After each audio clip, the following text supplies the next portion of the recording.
Far to the north lies the Pale Expanse, a frozen wilderness of ancient forests, towering mountains, and endless winter.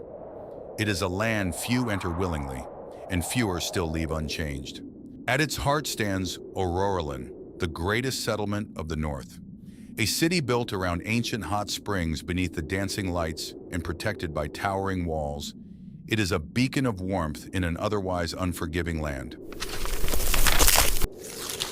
To any able traveler, mercenary, or wanderer, by order of Baron Notxes, keeper of the northern frontier. All who read this are called to Auroralin. Unsettling events are happening in the Pale Expanse. Hunters whisper of shadows moving against the wind. Lights flicker beneath the ice where no flame should burn. 3 nights passed. An entire caravan vanished along the Auroralin road. Among them, my son. The Pale Expanse does not forgive the unprepared, nor does it reward the timid. Far from Auroralin, another soul felt the call. 3 nights before the letter arrived, Rosine Pip dreamed of a caravan lost to the snow. Silent, still. The caravan stood motionless beneath the storm. No voices, no footsteps, no sign of life. Beneath the ice, something stirred. Lights moved where no flame should burn. In the distance, someone was watching. Then she awoke, her heart racing, and though the dream should have faded, she could not shake the feeling that it was real. 3 days later, a summons arrived, a call from Baron Notxes of Auroralin, and Rosine knew exactly what it meant. The dream should have faded. Instead, it lingered. When the Baron's summons arrived, Rosine chose to answer, leaving behind the only home she had ever known. However, Rosine Pip was not the only one who answered the call. Far to the south, in the Viridian Plains, another received the summons. Bearstone the Paladin. The words of Baron Notxes called him north. Others answered for different reasons. For Dehari, the summons offered something she could never ignore. Years spent studying the arcane had taught her many things, but not every mystery could be found in a book. When Baron Notxes called for aid, Dehari answered. Not all who answered the summons came from halls of learning.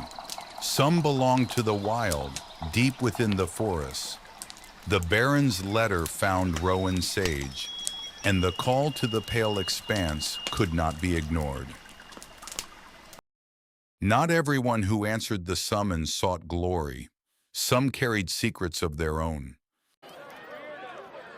In a roadside inn, Orrin Redbeard received the Baron's call, and for reasons he kept to himself, he chose to answer. Some answered seeking purpose. Others simply needed a new road to follow. While traveling the frontier, Bobanthromedius Draconis received the Baron's summons and decided it was time for a change. Not every answer came from warriors and wanderers. Some came from those who chase stories. When the Baron's summons reached Alara Wildheart, she saw more than a call for aid. She saw the beginning of a tale worth telling. While others prepared for the journey north, some already lived beneath the northern lights. Among them was Tali, and she knew something was changing. For some, the danger was still a rumor. For others, it was already personal. High within the Dragon Spine Mountains, Thorgar received the Baron's summons. His brother had vanished, and the answers lay somewhere within the Pale Expanse. From distant lands, the summons spread, across frozen roads and fading trails, through caravans crossing the frontier, past storms that turned most travelers back, across the wilderness of the Pale Expanse, down from the Dragonspine Mountains, northward toward a city few ever reached. through blighted forests where life itself struggled to endure, drawn by curiosity, duty, and unanswered questions. Their journey led them north to Auroralin, the largest city in the Pale Expanse, a place of warmth, trade, and stubborn survival amid an unforgiving land. Above the city stood the keep of Baron Notxes. It was here they had been called, strangers brought together by a single purpose.